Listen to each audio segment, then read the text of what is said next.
మా ఇంట్లో ఈరోజు స్పెషల్గా ఒక స్వీట్ అయితే చేస్తున్నానండి. సమ్మర్ స్పెషల్ అనమాట. మా నానమ్మ మా అమ్మకు నేర్పించింది. మా అమ్మ దగ్గర నేను నేర్చుకున్నానండి. ఈరోజు అన్ఎక్స్పెక్టెడ్గా చేయాలనిపించింది. అందులో సమ్మర్ కదా, సో అందుకనేసి ఈ స్వీట్ అయితే రెడీ చేస్తున్నాను. అలాగే టిఫిన్కి వచ్చేసి ఇడ్లీ అయితే ప్రిపేర్ చేశానండి. ఈరోజు మార్నింగ్ లేచేసరికి కొద్దిగా లేట్గానే లేచాను. సో కొంచెం హెల్త్ బాగాలేకపోవడం వల్ల కొద్దిగా లేట్గా లేవడం జరిగింది. లేటుగా లేచిన పనులు అయితే స్పీడ్గా జరిగినాయండి. హాయ్ అండి, welcome back to my channel. నేను మీ సరస్వతిని. టుడే మార్నింగ్ బ్లాగ్ అండి. మార్నింగ్ లేవడమే 7:30 అయిపోయింది. సో పిల్లలు లేరు కదా, ఊరికి వెళ్ళారు. సో అందుకనేసి నిదానంగా లేచాను. నేను, మా అక్కయ్య, మా బావ, మా వారే ఉంటున్నాము. నలుగురమే ఉంటామండి ఇంట్లో. సో నిన్ననే ఇడ్లీకి నానబెట్టేసాను. పిండి చూడండి ఎలా పొంగిందో. కొంచెం మనం మినప్పప్పు రుబ్బుకునేటప్పుడు కొద్దిగా కూల్ వాటర్ వేసి రుబ్బుకుంటే ఇడ్లీ పిండి బాగా పొంగుద్దండి. ఇంకొక టిప్పు కూడా, ఇడ్లీ పిండి పొంగడం కోసము నైటు ఇడ్లీ పిండి మినప్పప్పు మనం కలిపి పెట్టుకునేటప్పుడు కొద్దిగా సాల్ట్ కూడా వేసి నైటే కలిపి పెట్టుకుంటే కానీ ఇడ్లీ పిండి చాలా బాగా పొంగుతుందండి. ఇది యాక్చువల్లీ నాకు టిఫిన్ సెంటర్ వాళ్ళు చెప్పిన టిప్ అనమాట.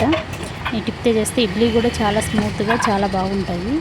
సో మార్నింగ్ 7:30కి లేచేసి లేవగానే టీ పెట్టేశాను. టీ పెట్టేసి బయట వాకిలి ఊడ్చేసి ముగ్గు పెట్టేసుకొని తర్వాత టీ పెట్టుకొని ఇల్లంతా ఊడ్చేసానండి.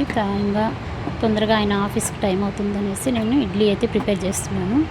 ఇడ్లీ అలాగే పల్లీ చట్నీ చేశానండి. పిల్లలు లేకపోవడం వల్ల అసలు ఇంట్లో ఏం వర్క్ ఉన్నట్లు కూడా అనిపించట్లేదండి. అసలు పని అయితే చేయాలని కూడా అనిపించట్లేదు. పిల్లలు ఉండి ఒక్కసారి ఇంట్లో ఎవరు లేకపోతే మనకు కూడా ఏం టైం పాస్ కాదు. సో ఇలా ఇడ్లీ అయితే ఒక 18 ఇడ్లీస్ మాత్రమే పెట్టానండి. మా ముగ్గురమే ఉండేది.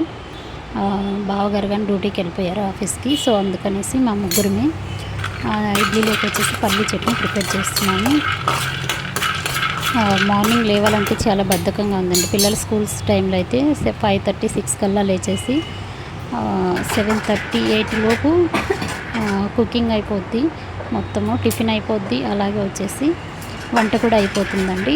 9 అందరం ఆఫీస్కి వెళ్ళిపోతాం, ఇంట్లో ఎవరు ఉండము. సో హాలిడేస్ అంటే మీకు తెలిసిందే కదా, చాలా బద్ధకంగా ఉంటుంది. సో పల్లీ చట్నీ అయితే ప్రిపేర్ చేస్తున్నానండి. కొన్ని పల్లీలు, పచ్చిమిర్చి, మినప్పప్పు, పుట్నాల పప్పు, కొబ్బరి కూడా నేను వేస్తానండి. పల్లీ చట్నీకి చాలా టేస్ట్ ఉంటుంది ఇడ్లీలోకి.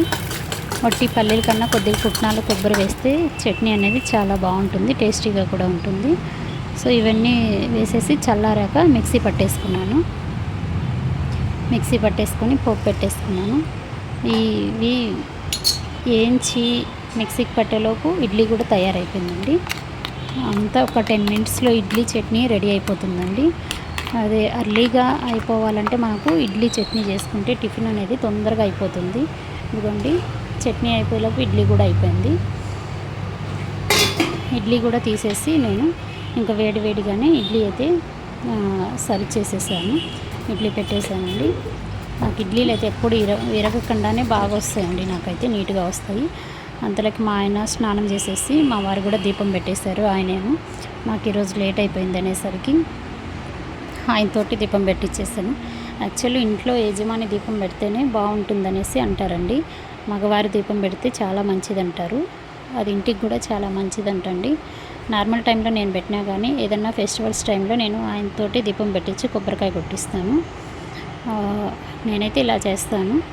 సో టిఫిన్ అయితే అయిపోయిందండి. టిఫిన్ కంప్లీట్ అయ్యాక సో సగ్గుబియ్యం పాయసం చేయాలనిపించింది. యాక్చువల్లీ నిన్న ఆయనకు ఫీవర్ వచ్చింది. ఫీవర్ రావడం వల్ల ఈ సమ్మర్లో కదండి, యాక్చువల్లీ మేము ఆఫీస్ పని మీద బయట తిరుగుతున్నాము. ఎంత కార్లో తిరిగినా కానీ వేడి అనేది చాలా వేడిగా ఉంది. ఎండ బాగా కొడుతుందండి. సో అందుకనేసి పాపం ఇంటికి వచ్చేలోపు బాగా ఒక రోజంతా బాడీ పెయిన్స్ అని నిన్నైతే ఎక్కడో ఫీవర్ వచ్చేసింది. సరే అనేసి నిన్ననే చేద్దాం అనుకున్నాను. సగ్గుబియ్యము, పెసరపప్పు, బెల్లం వేసి పాయసం నిన్న చేద్దాం అనుకున్నాను. కాకపోతే కుదరలేదు. నిన్న యాక్చువల్లీ ఇంకా పిల్లలు ఎవరు లేకపోవడంలో కిందికి షాప్లోకి వెళ్ళేసి కిరాణా షాప్లోకి మా అక్కయ్య ఒకటే ఉంటే నేను కూడా వెళ్ళి కూర్చున్నాను. నైట్ 8:30 అయిందండి. నిన్న 4కి కిందికి వెళ్తే నైట్ 8:30 వరకు షాప్లోనే కూర్చున్నాము. అందరం కలిసి. పిల్లలు లేకపోతే ఇంట్లో అంతా పిచ్చి పట్టినట్టు ఉంటుందండి, అసలు బోసిపోయినట్టు ఉంటుంది. మా పిల్లలు 4 పిల్లలు ఇంట్లో ఉండేవాళ్ళు. అసలు ఒక్క పాప కానీ ఎవరు కూడా ఇంట్లో లేరు, బాబు కానీ. సో అట్లా మాకు టైంపాస్ అనేది కావట్లేదు. ఎంత బిజీ వర్క్స్లో ఉన్న పిల్లలంటూ మనం పిల్లలు లేకపోతే ఇల్లంతా ఇలానే ఉంటుందండి. సో ఇడ్లీ అయితే పెట్టేస్తున్నాను ఆయనకి. ఇప్పుడు వచ్చి సగ్గుబియ్యం పాయసంకి రెడీ చేసుకుంటున్నానండి. యాక్చువల్లీ ఇవి నైట్ నానబెట్టేసాను, 5కి నానబెట్టాను. 1 అవర్లో నానిపోతాయి, తొందరగా అయిపోతుంది అనేసి. కాకపోతే నైట్ చేయాలనిపించలేదండి, నైట్ ఫ్రిడ్జ్లో పెట్టేశాను. ఒక 1/2 కిలో వరకు చేస్తున్నానండి. ఒక 1/2 కిలో సగ్గుబియ్యం అయితే నానబెట్టేశాను. ఒక లీటర్ మైన వాటర్ అయితే పోసానండి. వేసేసి బాయిల్ అయిన తర్వాత బాగా వాటర్ బాయిల్ అయినాక నానబెట్టిన సగ్గుబియ్యం అయితే అందులో వేసేస్తున్నాను. ఇది అలా ఒక పొంగు వస్తే సరిపోతుందండి, ఏమంటే ఆల్రెడీ చాలా నానిపోయాయి. ఇంకా అలా వేస్తూనే అయిపోతాయి అన్నమాట. అవి బాగా ఉడికిపోయిన తర్వాత బెల్లం అనేది వేస్తున్నాను. 1/2 కిలో అయితే 1/2 కిలో బెల్లం అయితే సరిపోతుందండి. 1 కప్పు సగ్గుబియ్యం అయితే 2 కప్పులు బెల్లం అనేది వేయాలి. ఎందుకంటే పెసరపప్పు పక్కన నేతిలో వేయించాను, అది స్కిప్ అయిపోయిందండి. నేతిలో బాగా వేయించి తర్వాత ఉడకబెట్టేసుకొని అవి పెసరపప్పు కూడా ఇదంతా ఉడికిపోయిన తర్వాత బెల్లం అంతా కరిగిపోయిన తర్వాత పెసరపప్పు కూడా ఇందులోనే వేసేసుకుంటున్నాను. ఇది మా అమ్మ నేర్పించిందండి, మా అమ్మ దగ్గర నేను నేర్చుకున్నాను. చాలా టేస్టీగా ఉంటుంది. ఇది చలవ కూడా. ఎవ్రీ సమ్మర్లో మా అమ్మ ఒక 1 వీక్లీ 1 టైం కంపల్సరీ చేస్తుంది. ఒక 2 డేస్కి ఉండే వరకు చేస్తుందండి. ఈరోజు చేసుకొని పాయసం రేపు తింటే ఇంకా టేస్టీగా ఉంటుంది బెల్లం పాయసము. ఎప్పుడైనా మీరు ఒకసారి ట్రై చేయండి ఖచ్చితంగా. ఒక రోజు ముందు చేసుకుని మరుసటి రోజుకి చాలా టేస్టీగా ఉంటుంది బెల్లం పాయసం అనేది. అందులో సమ్మర్లో చేసుకొని తాగితే చాలా చలవండి, బాడీకి కూడా చలవ. సో అందుకే ఇది పాతకాలం నాటిదేనండి రెసిపీ, మనమే కొత్తగా ట్రై చేసింది కాదు ఇది. మా అమ్మ వాళ్ళు నానమ్మ వాళ్ళ దగ్గర నేను నేర్చుకున్నాను. ఒక 1/2 లీటర్ వరకు పాలు పోస్తున్నానండి. పాలు వేసేస్తున్నాను.